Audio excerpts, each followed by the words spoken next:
Okay, it says I'm live. Am I live? Am I live? Like, totally wasted my intro there. Totally. Whew! Now I can see chat. All right. I'm gonna turn off my Quindy tech support. Hello. Yes, thank you for the birthday wishes, Julie and Bob. Thank you. It's an auspicious birthday, although it started out kind of crappy. It's like birthday, and then oh, and your stream's gonna go wonky. Oh, and refresh. Everybody refresh. Get refreshed, everybody, while I grab some stuff. I'm gonna do the horns and the fur and things. Yeah, we're gonna cover up some of this stuff. Sweet. Yes, I know. It's sorry about the interwebs. Apparently, the interwebs said it's going to be really hot here in California today, and it didn't want to work. I know, right, Quindy? That's what I was thinking. Like, we were supposed to, like, have a cleaner come this morning, and apparently that totally got foobarred, and then... but I got up early for it, so I got up early for no reason, which is double bad. And then, yeah, now the internets appear to be a bit spotty, shall we say. So we're going to use a cream color on the horns here, guys. I don't want to use like a blue-black because I've got the hair, the crest of the hair there that's also going to be blue-black. So I want those horns to stand out. So I would use something like stained ivory or gnawed bone, my ever-popular gnawed bone that I'm using the heck out of these days, which is in a fast palette.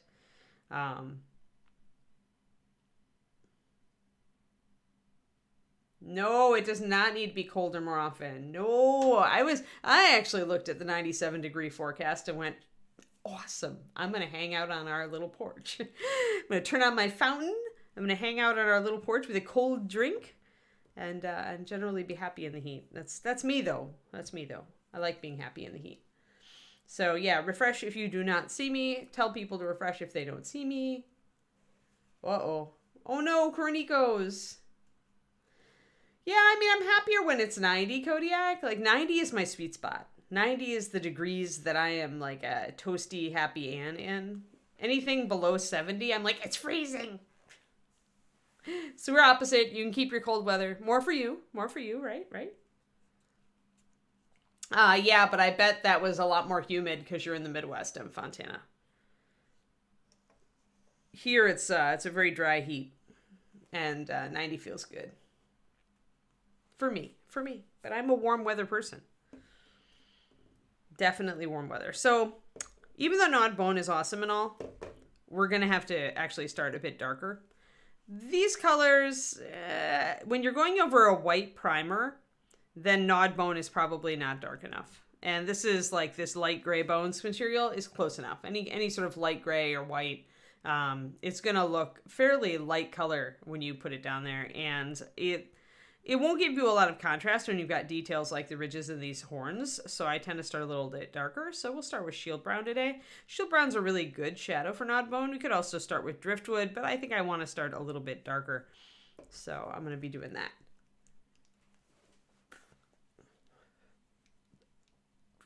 Yeah, Twitch is really twitchy. Oh, 50s. I think a lot of you are polar bears, though. Not many people here who like the heat like I do. Alrighty. I kind of have to keep an eye on my phone because my cleaning service that got foobarred today is supposed to text me back with a reschedule.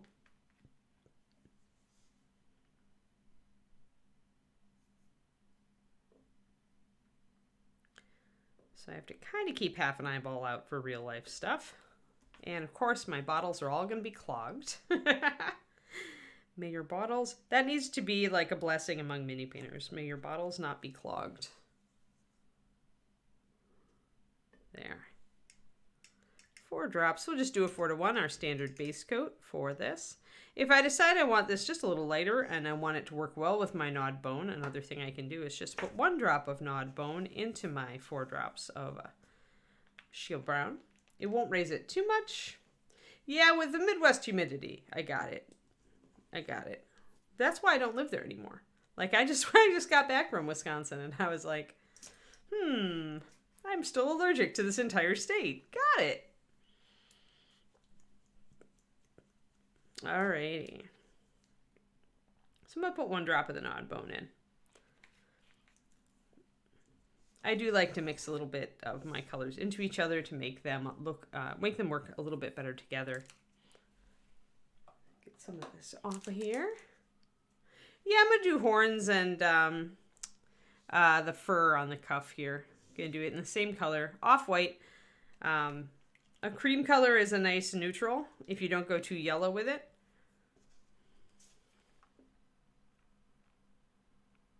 Yeah, so that lightened up our shield brown a bit, but it still should be dark enough to give us good contrast.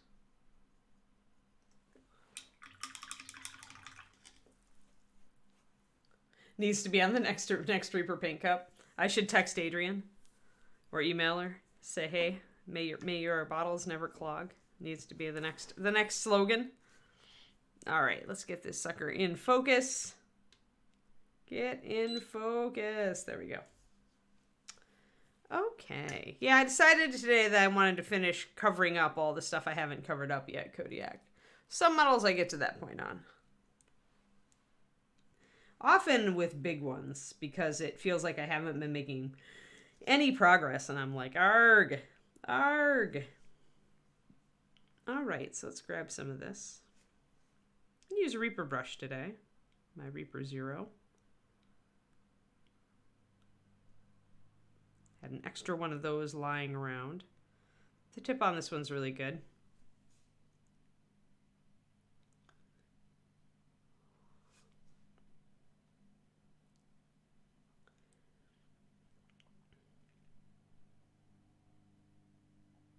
There we go.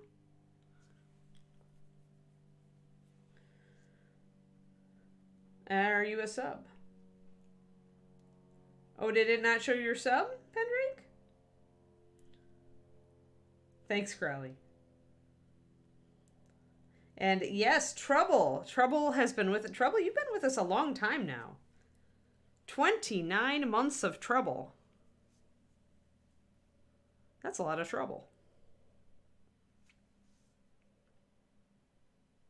Oh, I do see a little bit of a loose hair at the tip of this brush, so I'm going to have to try to tackle that real quick. Sometimes you'll get just a little tiny bit. Now, this is the one case, if I've got a loose hair right at the tip, it may not be very easy to do my usual tactic, but we'll try it. Sometimes with a fingernail, if you start kind of playing with it, you can separate out that one hair. I'm getting there.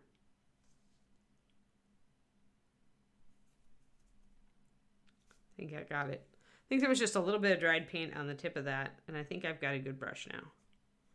So I actually didn't need to take the whole hair out. Yeah, that's good. Good tip now. Yay! I don't know. I didn't see it, Pendrake. Maybe I missed it. Did I miss it, Quindy? Was there a Pendrake sub? Hold on, Pendrake. Yeah, I did not see it in chat. Maybe Twitch ate it. Did Twitch eat your sub? How many months was it, Pendrake? It must be up there. You've been around forever. Mine, Nomad Zeke. My level up. There. Now do you get it? Not in the channel notes, huh? Oh no. Pendrake's sub got eaten. Man, it's just a day. Come on, universe. It's my birthday. Get a little bit on it, huh? Let's get some good things happening instead of like doom. Like at this point, I'm wondering if an asteroid's gonna hit. Shouldn't say that. Should knock on fake wood. Wait, I don't have any wood. All I have is paper. Much reduced wood. Yeah, I'm sorry, Quinty.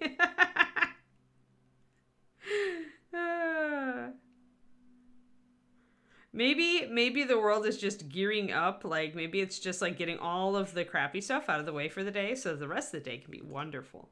How about that? I think I'm going to believe that.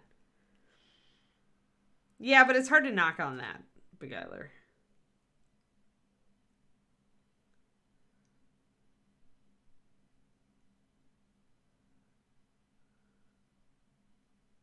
Brush handle is notoriously hard to knock on. All right. So let's just block these little horns in. Get the little horns all nice and black. So they're showing up really well against the dark crest there. My worry is that they're still not dark enough, but I think they will be. We'll put a first coat over them in a second and see what we get.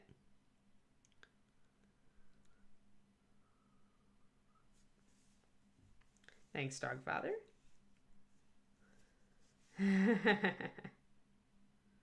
Yes, let's be positive. Let's be positive.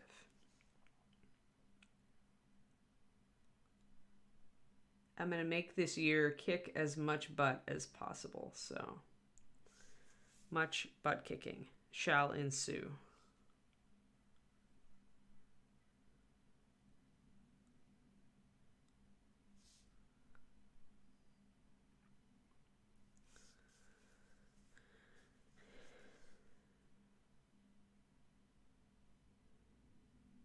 All right. Got that. Now I want to get the fur on the cuff here. It doesn't have, over here there's a little bit of fur too, but it's not, there's no fur at the top, just fur at the bottom.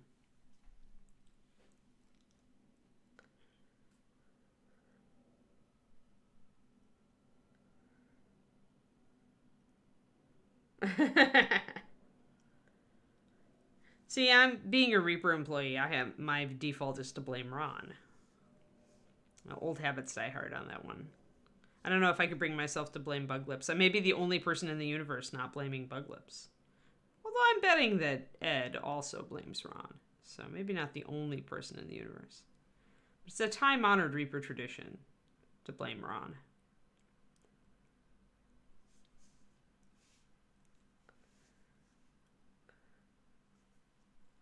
You sent him an angry text. He's like, what the?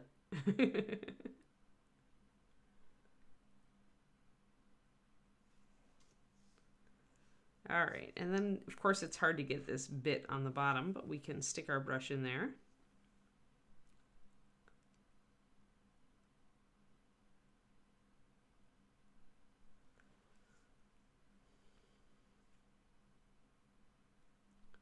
All right, and then this side. Dogfather, thank you for the resub. 28 months. Yours was not eaten, only Pendrake's. Twitch is like, nom, nom, nom, nom. Just like that.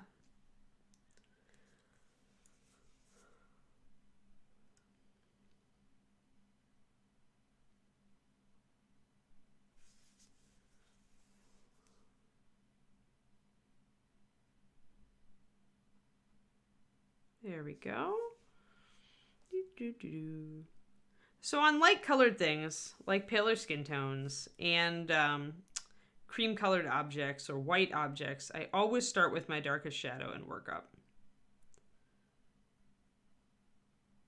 That's mostly because I find when I start with a lighter color, with the midtone or even with the midtone, it doesn't go as dark as it needs to.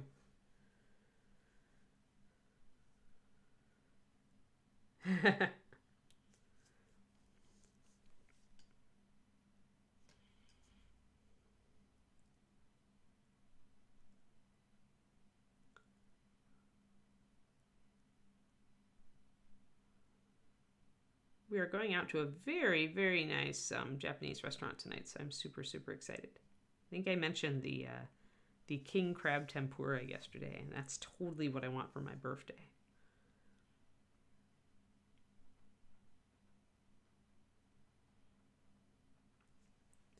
There we go. Oh, if he feels well enough to chatter at pigeons, we're good.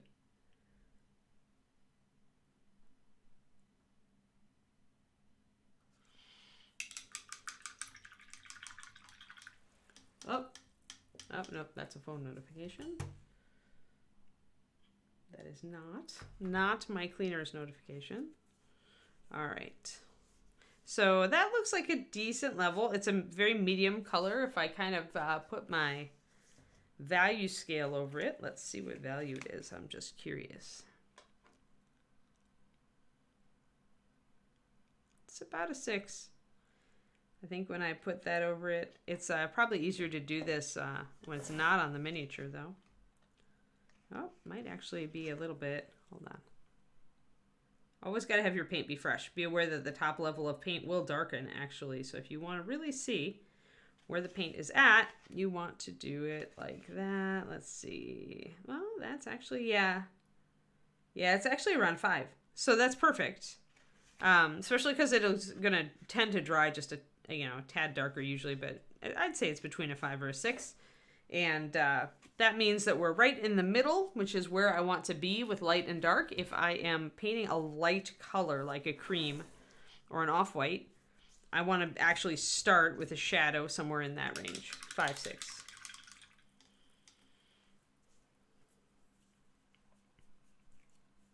So now let us move up. Let us move up to a pure gnawed bone. Or, again, if you have the old stained ivory, that is the closest to what this color is. And they're very good. You could probably get very close to here by mixing driftwood brown, which is 9162 driftwood, with a bit of creamy ivory. So if you do not have gnawed bone and you do not have stained ivory, you could do like a half and half mix of driftwood and creamy ivory and probably get close enough. Just FYI. All right. Minnie, stay on camera, Minnie.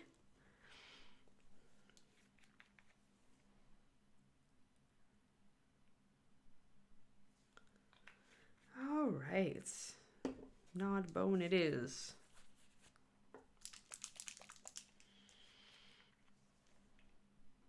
So we are well and truly in summer now. Yay! Pretty much my favorite season out here, I think. Although fall is close too. There's very nice weather in this area in the fall as well.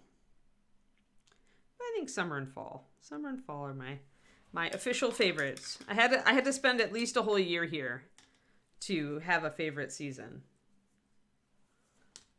In Texas, it was certainly spring, and on the East Coast is definitely fall. And in Wisconsin, the only answer is summer because it's the only tolerable weather.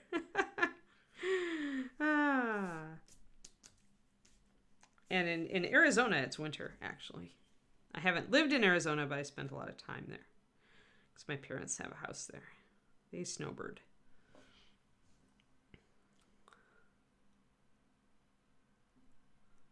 All right, I'm going to start by just doing some light highlights along this ridge, kind of stippling it to create a little bit of texture.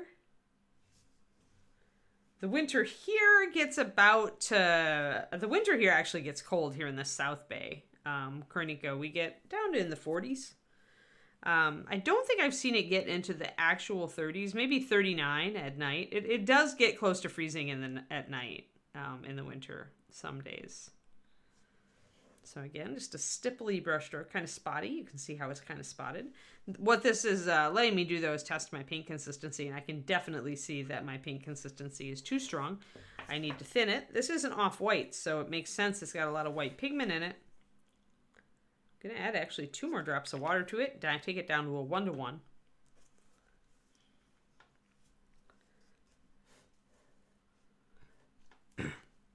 Oh, bite your tongue, Kodiak. You're one of those people whose powers are at the max on the shortest day of the year, aren't you? I have a friend like that.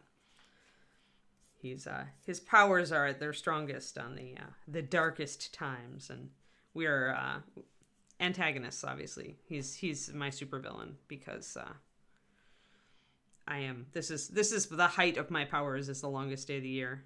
I love how light it stays outside. Yeah, it does get fairly cold here, Kerniko. Yep. We have a winter. We don't get snow, but we do have seasons. The trees do drop their leaves if they're that sort of tree. But yeah, it can get quite cold out at night. I think it's probably our most common temperatures in the winter are like 40s and 50s.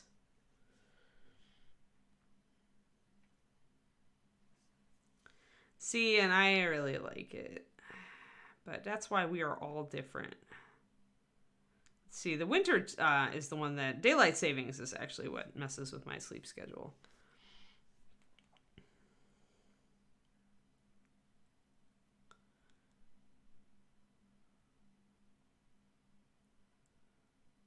When it gets dark so early and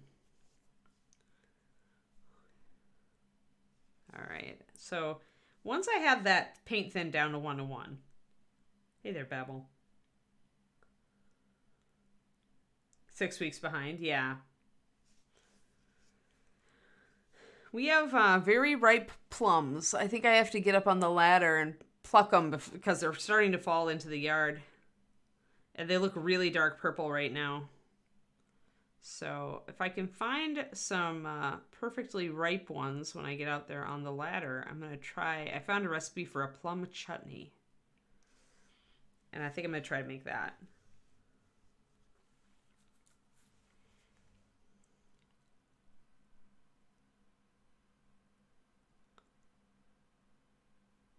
Might need to get a fruit picker because some of those branches are really quite above me. There we go. So just pretty much following the little striations on the horns. And starting to bring up that color. So even one layer makes a big difference. Yeah, doesn't it, Kodiak? Plum chutney, I think, sounds...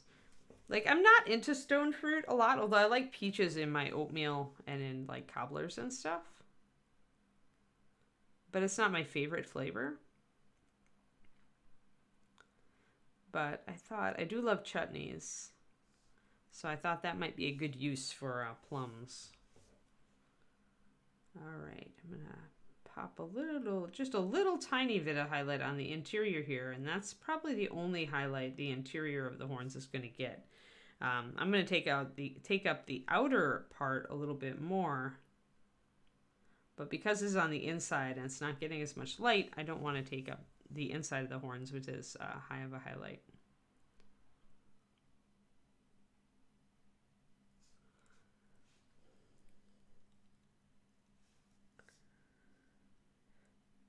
Oh no, Indian food.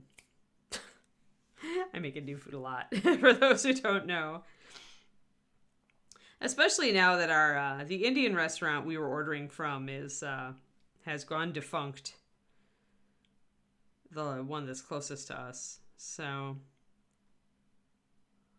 now I have more of an excuse. Now it's a good thing that I learned to cook Indian during the pandemic.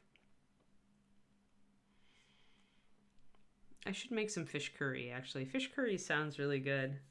Hot weather food for sure. I should go and get some reds or some snapper or something like that.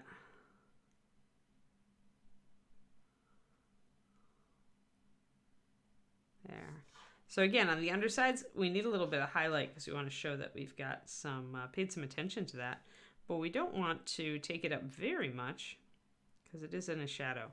Shadows do need to have, like, you know, midtones, highlights, and shadows, but they are not, obviously they don't go up as high. So your highlight in a shadow is probably your midtone elsewhere and your shadow on your highlight area.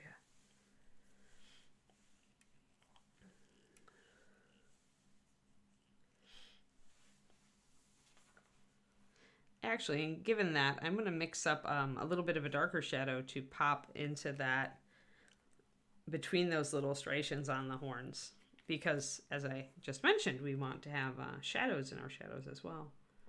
This is what the Pentad thing does for you that we've been talking about on my Patreon, is it gives you kind of a way to measure how bright or dark your midtones, shadows, and highlights should be on all the areas of your figure. Thank you, Quindy. There's my Painting Big. I have a Patreon. We have a lot of content on the Patreon because I've been doing it for over 3 years. So it is an excellent bargain at the moment. And will continue to be so because I don't plan on quitting anytime soon. So yeah, there is content. Oh, GVD, I almost missed you. You are 1 month past your double sub anniversary. Thank you. Subbed for 25 months. Thank you so much. Yeah, this place just kind of was, I don't know. We ate there. The food was good, but it wasn't like, right home good, but their prices were the best, Kernico. So I don't know if it was really the pandemic that killed them. They only just closed down. They kept having issues. You know how it goes. And after the last set of issues, I told David that I didn't really trust them anymore because some of the issues were like not passing a health inspection. And then they passed, but it's like, yeah, but if your ownership just really doesn't care that much, then I don't know. Aw, thanks, Babel.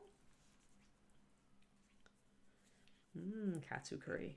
Yum, yum, yum, yum, yum.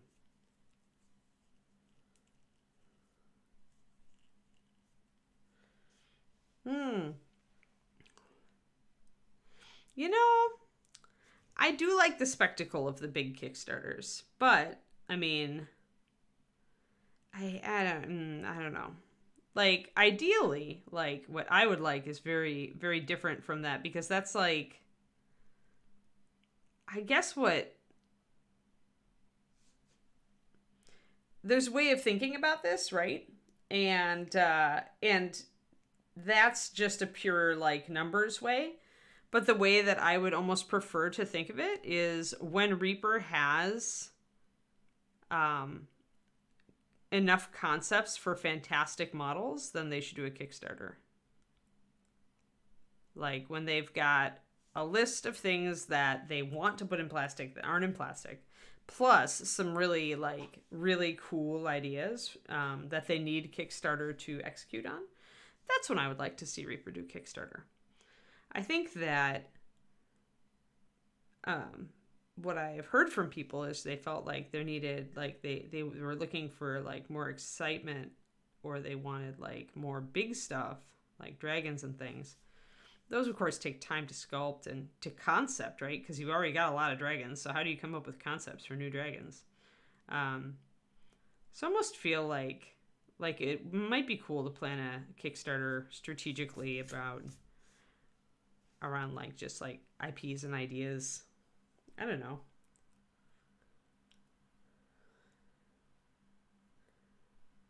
It's an interesting question because I do like the big Kickstarters. Like they're just so exciting. They're always so exciting. And there's always so much stuff that I can always get like something. But then again, I do sub to a lot of small Kickstarters from other miniatures companies. The little European companies that are just trying to do like a small series of figures that are all themed.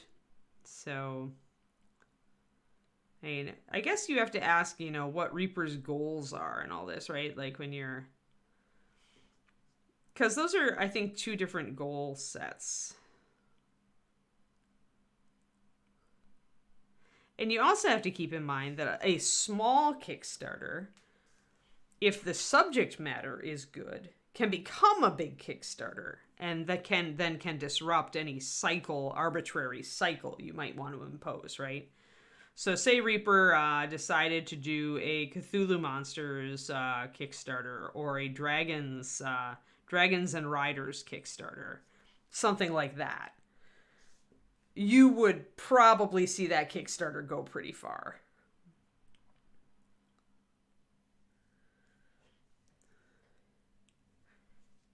All right, so I've got all my little, and I've only been using that one highlight, just the Nod Bone with a bit, I think 1 drop of Creamy Ivory. And we've got that coming up very nicely. I like that a lot. And the underside of the horn still looks darker. I need to put my shadow color in there. But really, when I'm, even though I'm not a company owner anymore like I used to be, for me, it's like, which one of those is better for a Reaper? Like, what are Reaper's goals with the Kickstarter? And what will keep Reaper a happier company? Like, what are they trying to accomplish in the coming years that they need capital for, right? I mean, that's what Kickstarter is really good, is for like development capital. I mean, we wouldn't have been able to do a lot of the build outs and getting bigger that we have done over the years without Kickstarter. So, hey Corsair, thank you. Yeah, exactly.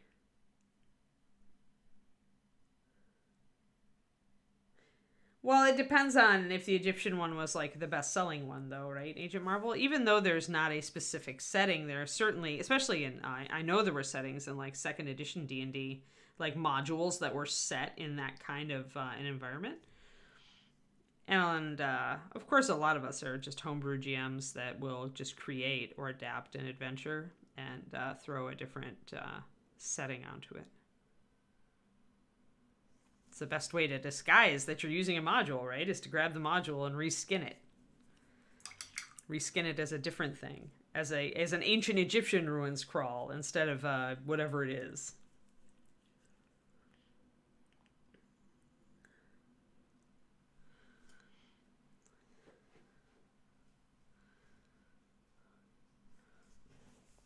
I mean, the big Kickstarters do take a lot of time and effort and stress, like, right? They do take Reaper away from doing some things. Like, Reaper did not go to Adepticon this year because they were prepping for this Kickstarter. So that is a downside of the big Kickstarters. But then again, even a small, like you got to ask yourself what small is. Like, any miniatures Kickstarter worth its salt that Reaper would do, I can't believe would be like a base boss, right? Like, if a small Kickstarter is just $500,000 instead of $1 million, that still takes a lot of moving parts and time, right, to execute.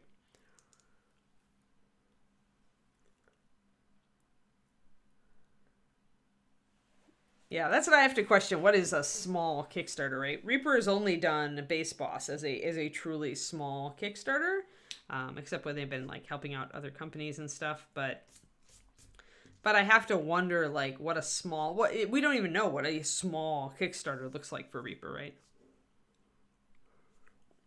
All right, I'm going to grab my Creamy Ivory.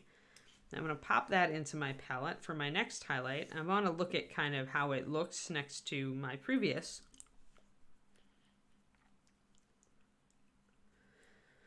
No, I did not have any input. I am it's no longer my thing, Corsair. No input. Ron and the new paint department people are doing the new colors. I will not have any input on those things in the future.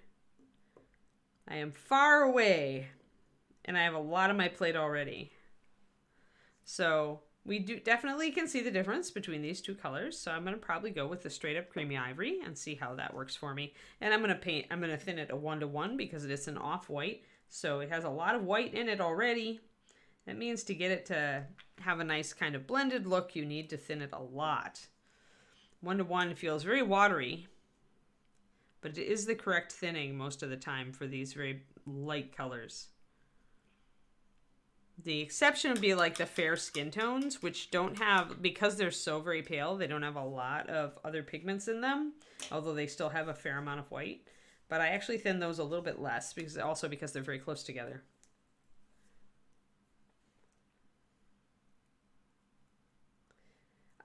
They didn't ask me, Valander.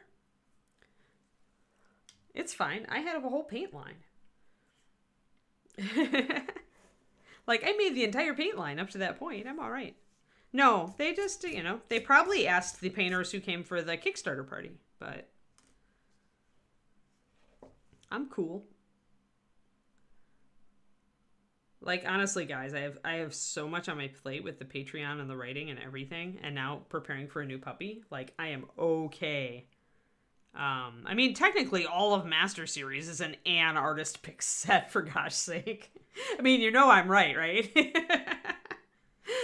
When you create 3 paint lines or more, like, pretty much it's all your picks, folks. Yeah, it's let some other artists have some input, okay? Like, I mean, I did ask actually. There are several colors that were ideas from our artists prior when I was still making paint, but it's all cool. I'm glad that Reaper's doing this. So again, going with that stippling color and using an even lighter color this time to bring out that top ridge on those horns and bring out that color. Yeah, exactly. I'm cool with it. I'm okay. Corsair on Thursday is the X-ray for the puppies, and then we'll find out how many little puppies roughly. We will get a skull count of how many little puppies are hiding inside of Zammy right now. And the skull count will give me a better idea how likely it is that I'm getting a puppy. Because if like there's only 3 puppies, they could all be boys. But if there's like 6 puppies, you know at least one of those is probably going to be a girl. My hope is that I have at least a choice of 2 or 3. 2 or 3 different girls. There we go. So we got that nice high highlight. And again, I'm using a stippling brush stroke. You don't have to be real precise with it. Hey, crows.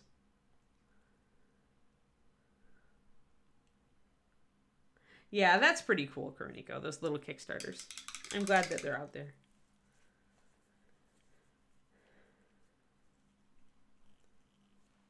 But yeah, I'm okay. Like I said, I gave Reaper a lot of like time and energy and a lot of my best ideas. And so, you know, although every once in a while I get an idea for a color, I'm okay mixing it these days. And if I really find a color that I love that Reaper doesn't make, either I can, you know, toss it at Ron, and I'm sure he wouldn't mind ideas every once in a while. It's hard to keep coming up with ideas. It is a hard thing. But yeah, otherwise I'm just gonna like mix it, or I'm just gonna mix up a bottle of it or whatever. So.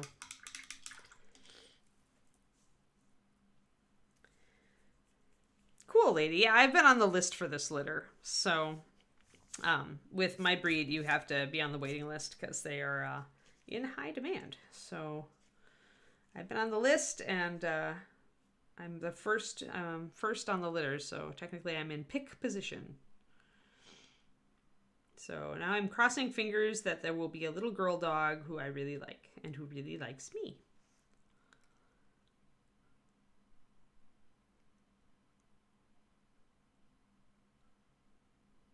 All right, so just a little bit of a highlight at the very edge now. So I'm not going all the way in on these little ridges like I did with my previous highlight. Just like with layering, I'm focusing toward the outer edge now. Oh, golden retriever, nice. Yeah. Yeah, it never hurts to start doing research before you want the pupper. Also remember the holidays are a terrible time to get a puppy. Because people are so distracted. Unless you've got a holidays where you just really don't have to do anything. Some people are like that. But they never travel for the holidays. They don't have family over. Or if they do, it's not terribly disruptive. Yay! So there we go. A little bit of a highlight just along the outer edge there. So we get kind of that, the shadow kind of following the ridge here. We're going to actually accentuate that in a moment as well. Because I like the look and I want to double down on it. We have a lot of golden retrievers out here in our neighborhood. A lot of nicely behaved golden retrievers. But I also met the worst golden retriever ever out here in Mountain View, so there's a wide spectrum. A wide spectrum of golden retrievers in the world. Oh, no, you really can't do that. Yeah, that would disrupt housebreaking and bonding with your new pupper. I totally get that, Lady Kachara.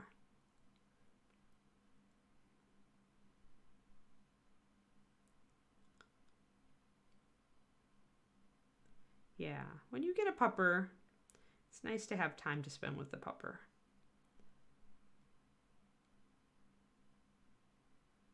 There we go. So again, just a little bit of a highlight right there along the edge. I'm not putting this highlight down on the underside of these horns.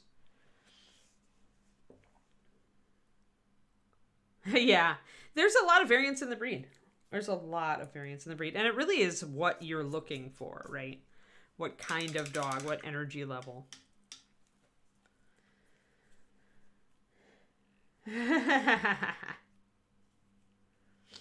But that's what got you your kitty that wears the bat wings, right? The dragon wings. You got Loki, the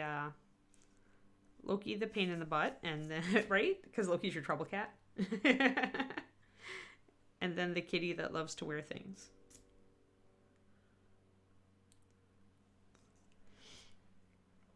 All right, I'm going to grab a darker shadow, and I'm going to try to put a faint line of shadow right up against that pale line. I just kind of think I want kind of a stripy look. So I'm going to grab my rogue shadow because I want to use a liner. I don't want the liner to be really, really bold.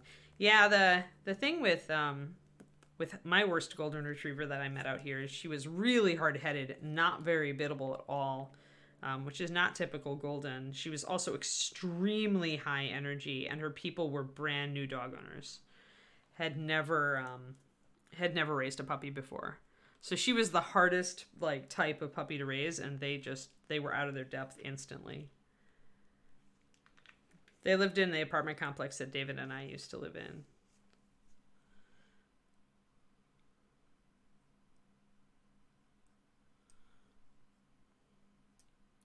But there are also several beautiful Goldens that I see walking here in my current neighborhood that are all they're very well behaved. They seem to be mostly families with kids, which is great for a Golden Retriever.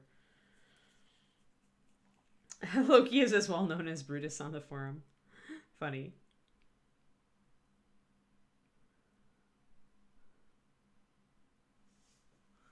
So I'm going to grab this. I might need to thin this a bit more. I did a kind of a 2-to-1, but I think I want the color, but I don't want it to be too strong.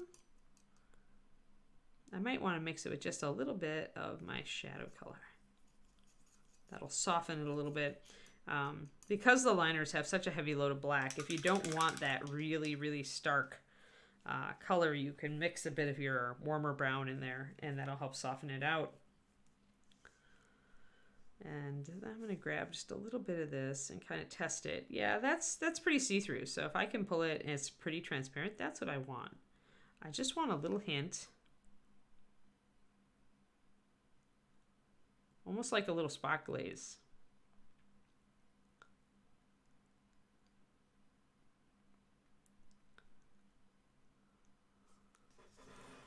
And that makes that ridge of bone really stand out up there, which I like. Yeah, that's a mistake, Corinnico. The people who get Goldens that think they don't need socialization and training, oh my gosh. It's a big dog. When you have a big dog, it's a responsibility. You've got to put the effort in. Yeah, it's my opinion anyway. Yeah. But there are some very lovely Golden Retrievers out here in this neighborhood. Couple of really nice shepherds too. I'm a shepherd person.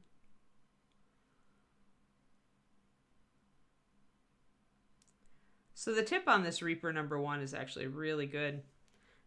It's letting me do these really tiny little adjustment lines, little shadow lines. Really actually quite nice. This is our Reaper Kalinskis. This is a 0. Sometimes they're a little more full-bellied. This one actually has a nice taper to it, and I'm able to do it. That's good, Lady Kachara. You could also do a little bit of reading if you felt like it, or some video watching. There's a lot of good videos and resources out there.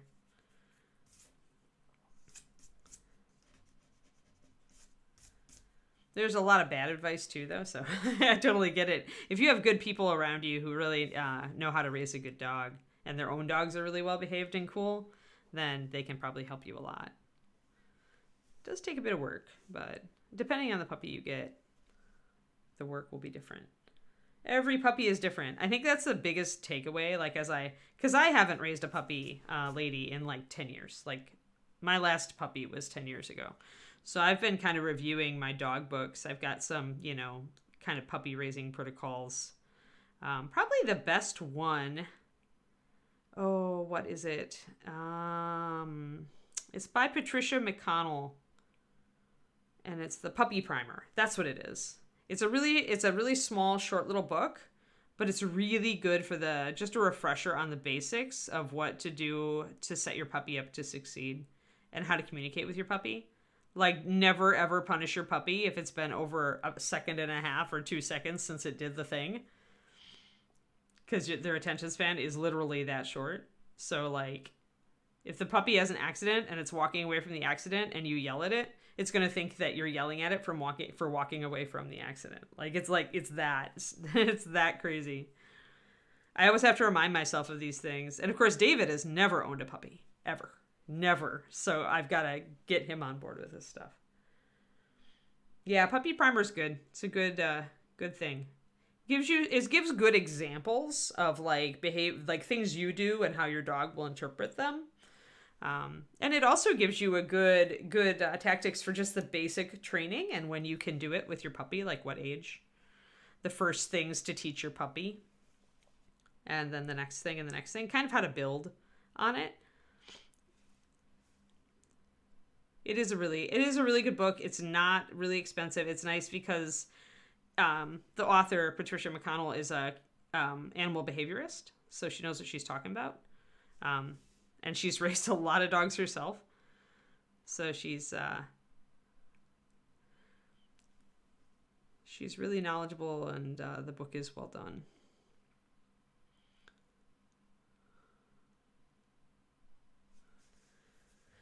Okay, so I'm putting, again, a little bit of shadows in to bring out the fur here as well.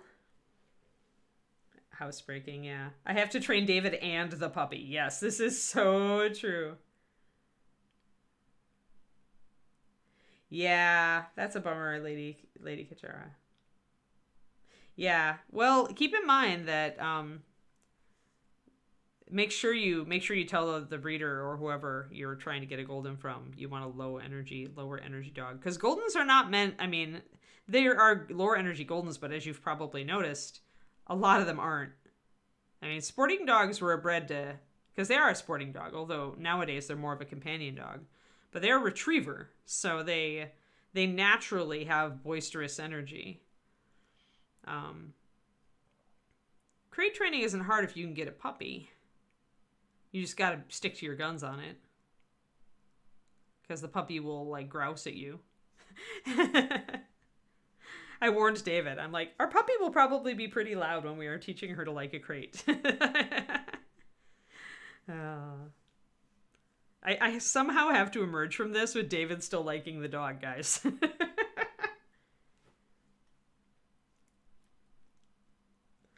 Yeah, you got to remember, and I mean, with small humans also, although they're a little bit, obviously you can communicate with them a little easier, but puppies don't know English. So you have to figure out a way to communicate effectively with your puppy. Because your puppy's not going to magically know what you mean, so...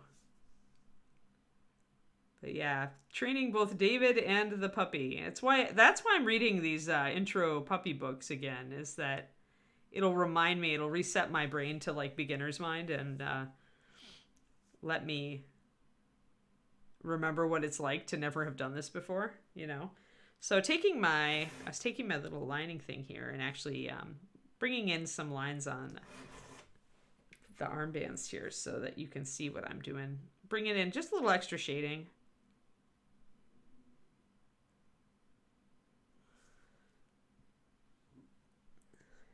Puppy eats, puppy goes outside. Puppy drinks water, puppy goes outside. Puppy plays, puppy goes outside. Puppy wakes up, puppy goes outside.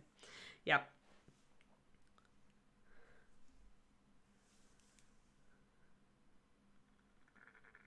And in general, a baby puppy can hold its bladder for a number of hours equal to the number of months old it is, plus 1.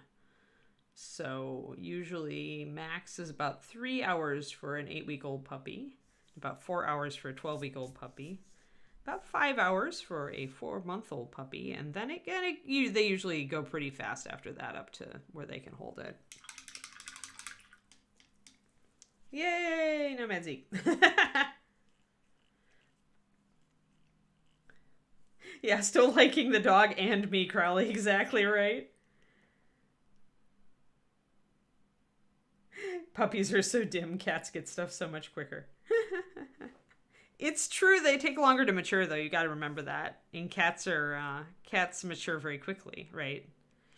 It's just like some kids mature quicker than others.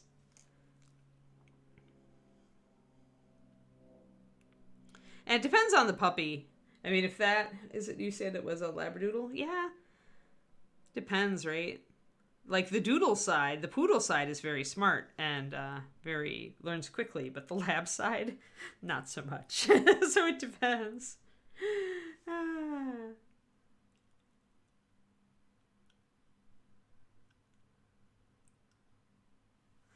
Yeah, I just I use the crate as like a happy place. Like I give the puppy treats in the crate. I feed all my puppies in their crate until they're older, so they always get food in the crate. The crate is always next to me. I'm not like crating them and leaving them all alone or anything. You know, we crate trained a lot of pups.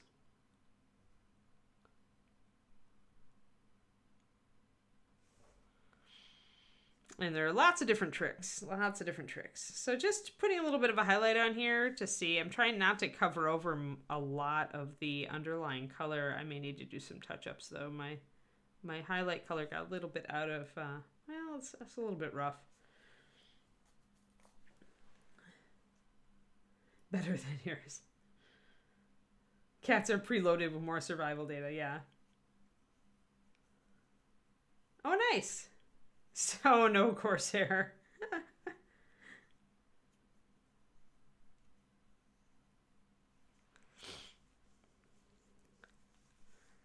I find that if the crate is in the room with me, the puppy is usually pretty happy. Though depends on, I mean, the breed, it also is very breed dependent, right? Because you've got breeds that want your attention a lot more, like the herding breeds. And you've got breeds that are happy to kind of sit and chill, like, you know, a lot of the hound breeds. So some of it is definitely influenced by breed. Puppy is puppy, but breed and the puppy's personality. Like I think it's important to figure out who your puppy is, right? Just like with kids, right? You got to figure out how they tick.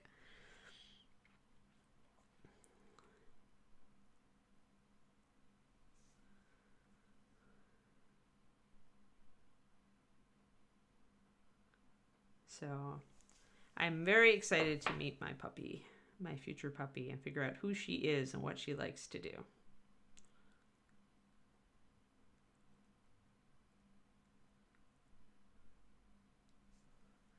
And of course, yeah, I've already talked to David about we got to get a powered USB port so we can set up puppy cam. And I've cleaned out my corner here a bit so that we can set up puppy crate. And we have a lot of light in here, so you guys should be able to see the puppy pretty well once we get it all set up.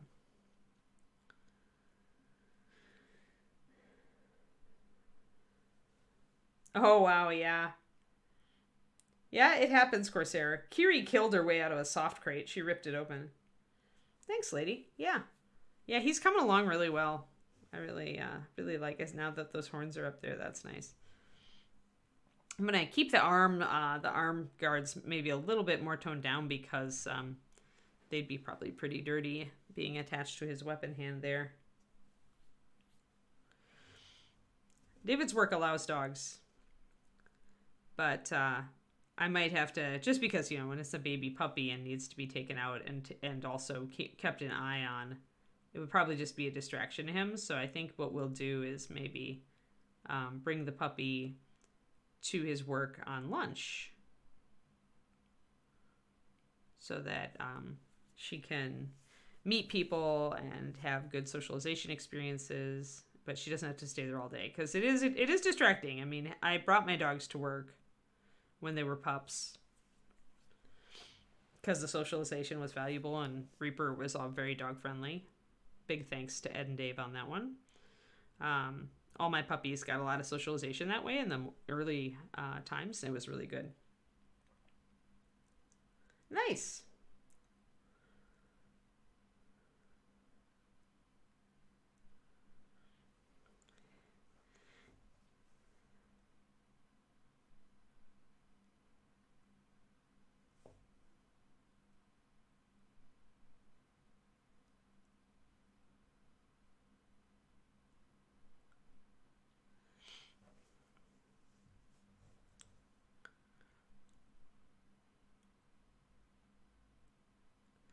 Yeah, I have an excellent breeder, and she'll be doing a lot of socialization work as well. Bridget is a top notch, absolute top notch. So breeders can do a lot of work that helps the puppy in how well they can adjust to stressors and new environments. A lot of people don't realize how much influence a breeder has on giving the puppy a good start.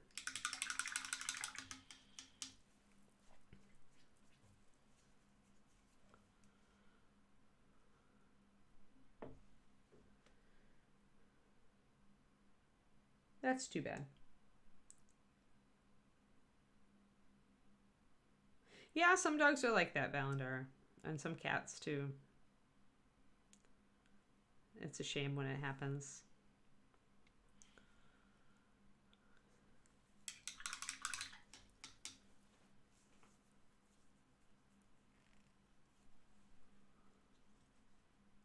Oh, I missed Corsair's thingy.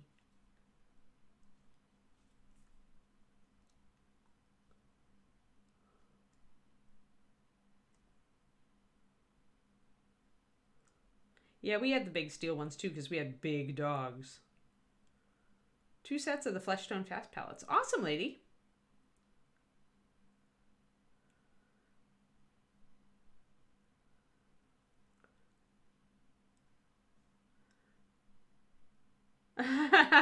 Kernico. Hey, hey, Mom, I used the litter box. You should give me treats. Yeah, yeah. It's like teaching your puppy to ring the bell to let you know to open the door for them to let them outside.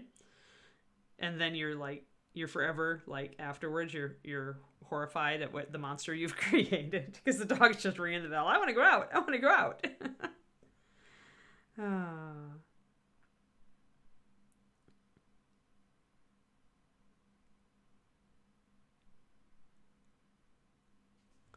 There we go.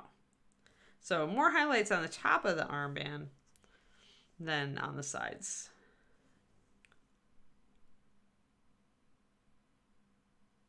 Just taking some of that light color and putting it up there. Oh yeah, English Mastiffs. Yep, big, calm dogs. They're nice dogs. Mastiffs are. In general.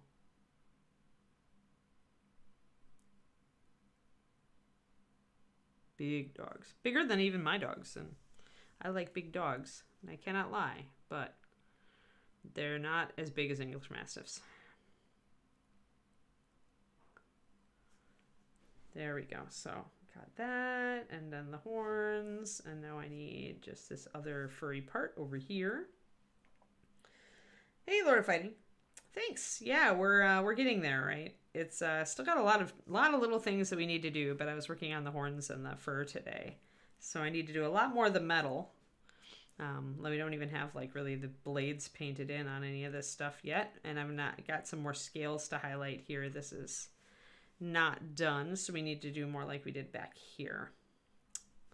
But yeah, we're slowly making progress. He's a big model. I'm glad you like him. He's a very big model, so he takes time to do to a top level. Yeah, you know, like I spent a lot of time looking for my breed lady, so I get it. That's what Shilohs are for me. Like my dad never liked shepherds, and so he never he wouldn't get me a shepherd. Even though I totally fell in love with the shepherd at our dog training club, our 4-H project dog training. I still remember her. That's probably where my like love of female shepherds comes from, is Ellie, that dog. She was beautiful and so nice. She's such a sweetie. Sweet, sweet temperament. Always so serious. Always looking at her mom going, "What are we doing, Mom?" I think, yeah, we all gravitate toward this or that breed or look or type of personality, just like with people, I bet. There we go. So just a little bit of highlights, just a little bit to bring out that fur and that texture, and that is looking much nicer. Let's look, yeah. So we don't want it to be disruptive, right? It's a very light color, and if we popped it too white, it would really just like stand out and pull your eye. But if we keep things like the hoof, the white hooves and the horns and the rump markings, if we keep them smaller and a little toned down, then they don't take over the model. They still like, they add to it, but they don't take over. It just, in this case, it gives us another light point so that when our eye moves and catches these light spots, it moves around the model. So that's called good color composition. Yeah, this model is, let me hold it up next to a normal adventurer. All right, so here's our kitty paladin, and there's our centaur. So he is actually like horse size. He's 28 millimeter as far as his scale, because that's about how big a horse would be next to, you know, this. But because he's attached to the torso, he's not like a 28 millimeter human size. Yeah, so that's how big. Yep, kitty. Kitty is Thursday. Thursday will be Kitty Day and also Puppy X-ray Count Day.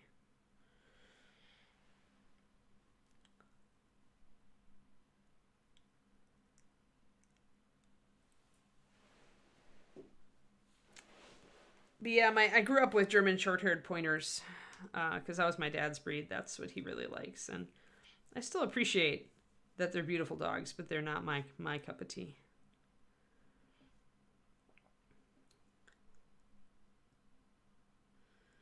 I like all those needy dogs. I like the really human-focused dogs.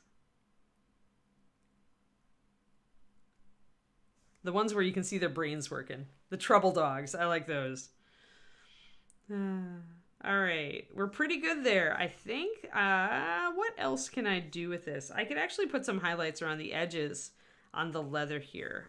Since I'm working with off-whites, and I did this in kind of a golden color.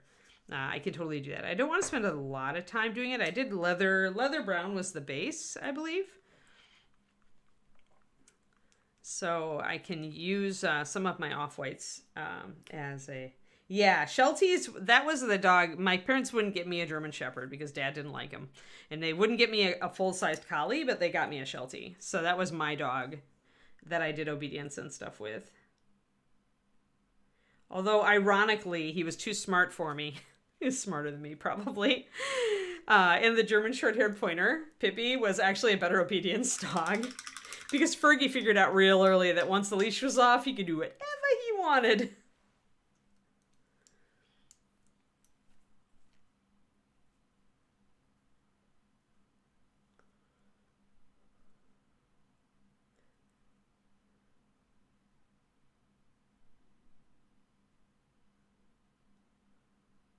Oh, golden doodles. Yeah, beauties. Victoria. Victoria Miniatures. I think Vic's got a bearded collie.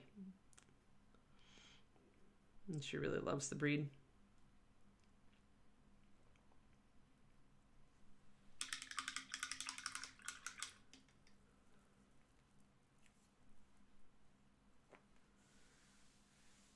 Yep.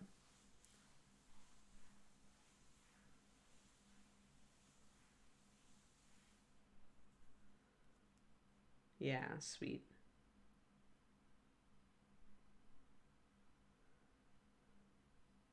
Oh, are you talking D&D, Valendar?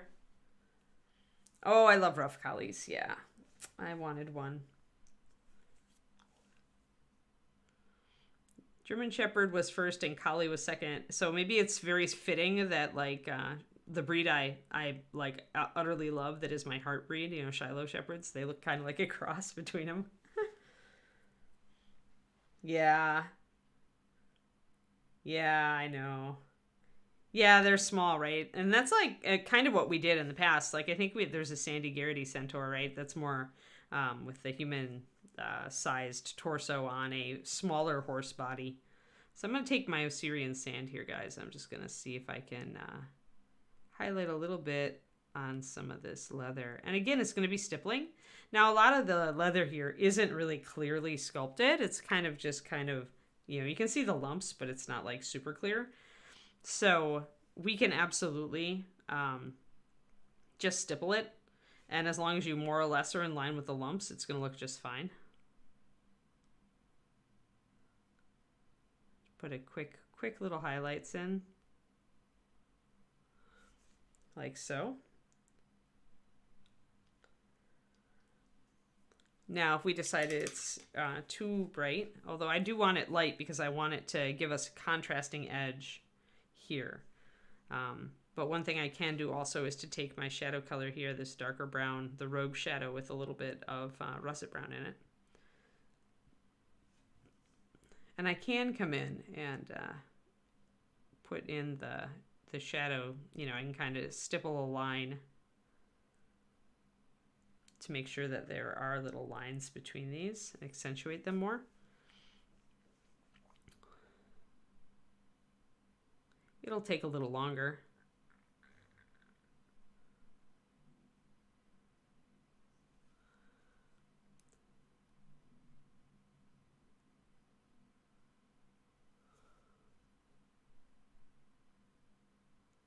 But especially with areas that maybe didn't mold as well, where you're lacking a little bit of the detail that the sculptor put on, then you can just put lines down and paint plastic surgery it, as I call it.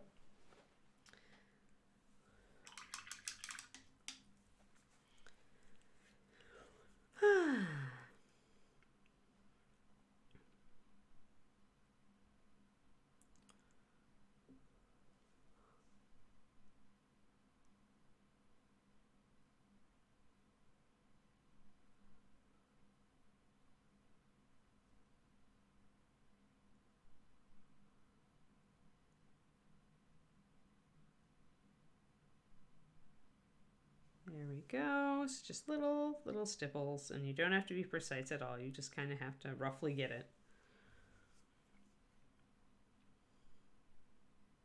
But yeah, I like this big Centaur.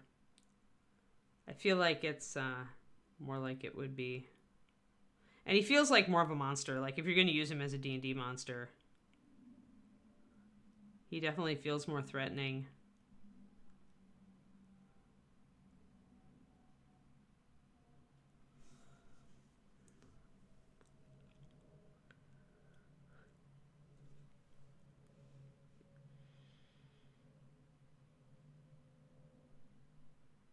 Yeah, he's Greek Odyssey. It's like a warhorse. Pendrake is just like much thicker sculpted. I don't remember who sculpted this model. Does anybody know?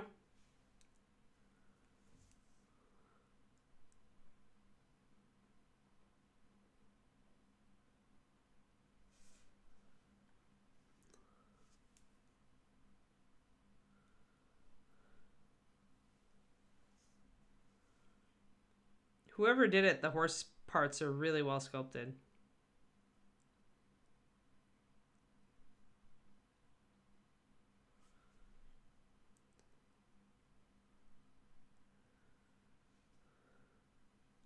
Yeah, I'm sure that 5th edition would much rather keep PC models consistent in size or at a certain level.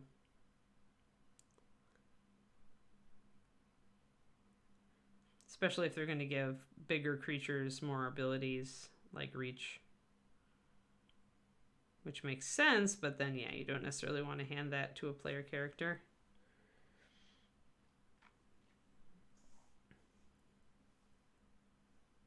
But yeah, I would say this horse is a bit larger. It's thicker. It's thicker set. It's definitely a warhorse type horse, Pendrake. It's not hugely out of scale with Sandy's work, but it's chunky. But remember, Sandy was sculpting at a smaller scale also, like technically. Like a lot of Reaper's stuff was like more of a true like 25 or a heroic 25 at that point. Like a lot of those early models were smaller, so the horse was commensurately in scale. Whereas now, especially for a monster like this, you can go big.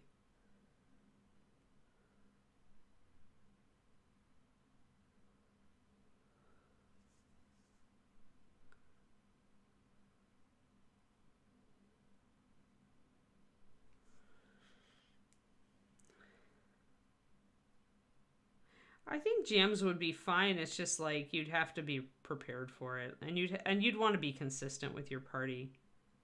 Like, but not everybody wants to play a big, I mean, because big PCs are just a headache, right? It's like, how do you take it in a dungeon? How do you, like, take it in a bar? Like, it just changes up a lot of stuff. So I am doing a little bit of the line. You can see me putting the little hash lines in there, just so when I highlight, we get that nice kind of pebbly look on the outer edge of that alligator skin. I mean, it depends. If you have I think if you had a campaign that was planning for larger PCs, that you could do it. But I could see how it would be a headache too.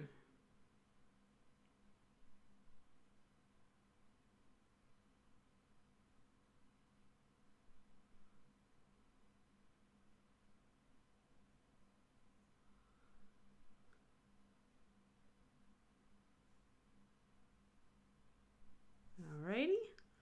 So just those little tiny hashtags, and again, you the hash marks, and you don't have to be precise with them. You just want to roughly hit. But if you put one down the middle of one of these little blobs, it's really not going to matter. You're just trying to roughly get it.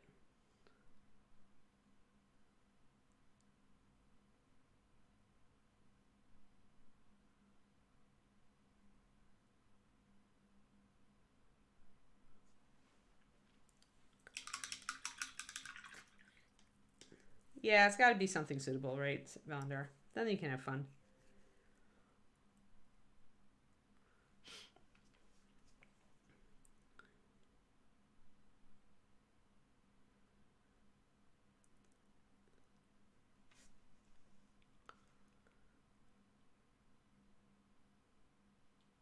And likewise with these little dots of highlight, try not to cover the whole surface.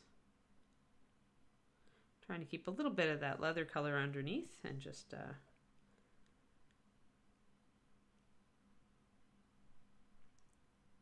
add in a little bit of highlight. I'm using Osirian sand for this. I could probably have gone a little darker with it,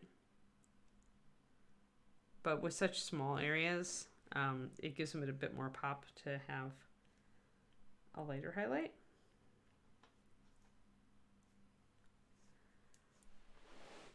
Ooh, we're almost to 11.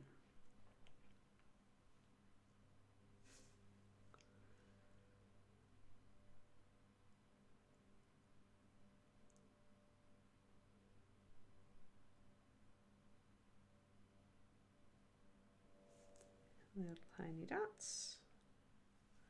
So this is actually a good brush control exercise because you can always, if you blurf, you can always take your liner and kind of line around it and trim these little dots down.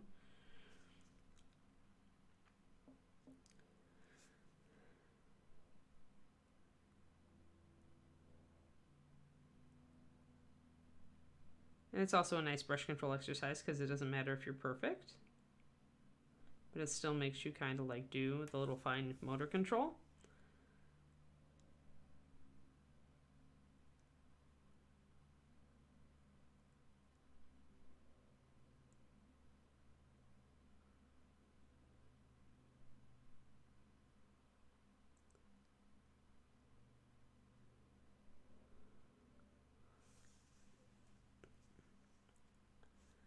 So I'm going to stop highlighting quite so bright when it falls under the arm here. Underneath there it's going to be darker. But back here on the front, I do need to do the highlights.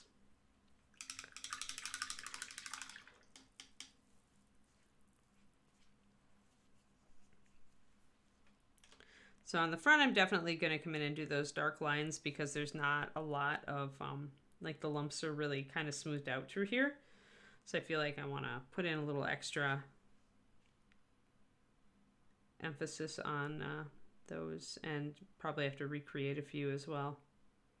Just seems like the mold didn't take the detail as well on this one, this little part.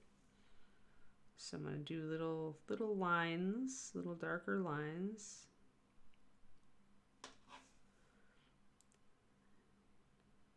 And out here things are nice, actually nice and defined. And then over on this side, it's a little hard to reach, so just got to do your best. Remember, that's going to kind of disappear into shadow under that arm, so you really don't need to worry beyond that.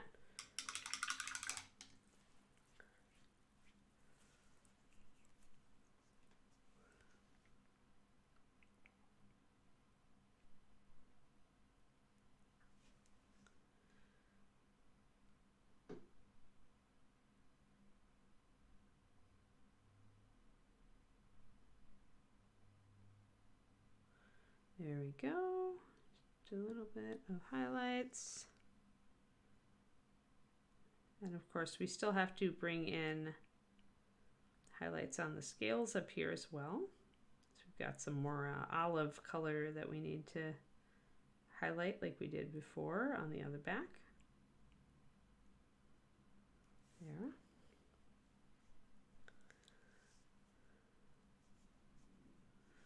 Just a little bit more there, right up under here.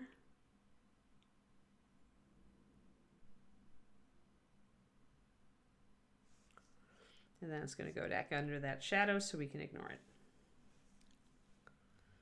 So we've got that side looking pretty tight, almost like a line of beads, like pale like bone beads or something, just pretty cool. So that worked out really well. Let's back up and take a look at the whole model. So that was nice because that really brought out the details here on the back panel.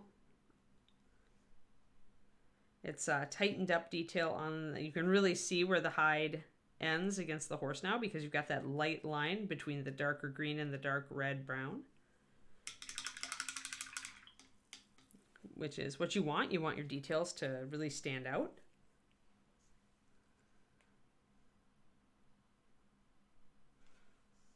So a little bit extra here. Ah.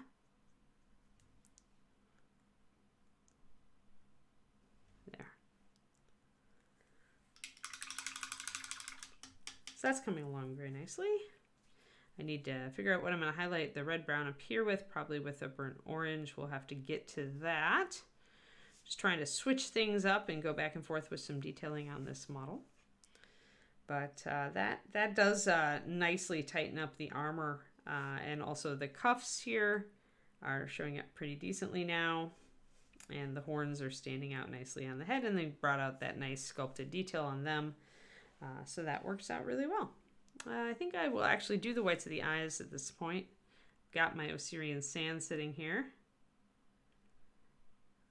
I like to use an off-white.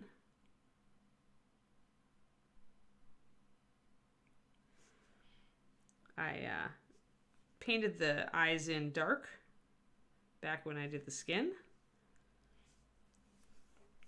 with like walnut.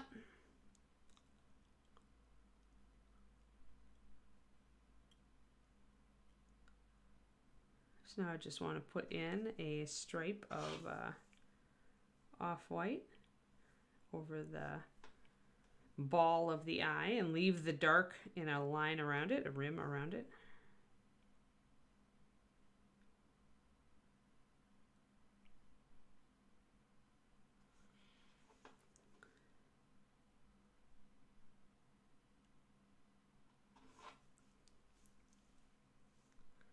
So he's got whites of his eyes now. Coming around. All right, I think we're good. Tomorrow, next time on Reaper Pro Tips, we are back to our really cool mage guy, which we've set up his skin and his hair, and I think I'll start figuring out where the orange needs to be tomorrow. And then once I have that in, I'm gonna start looking at whether I want the skin tone to be a little bit lighter so it's not as close to his beard. But yeah. Thank you, everybody. I'm going to go out and have my walk before it gets too hot.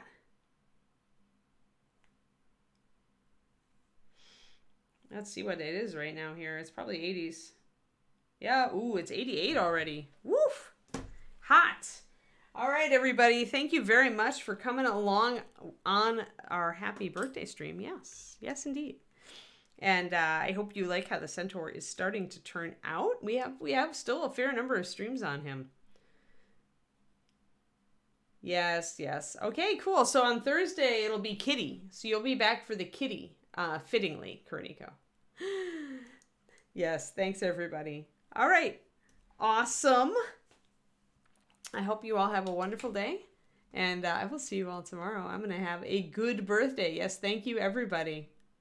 All right, everybody. I'll see you tomorrow morning. You have a great one. Bye-bye.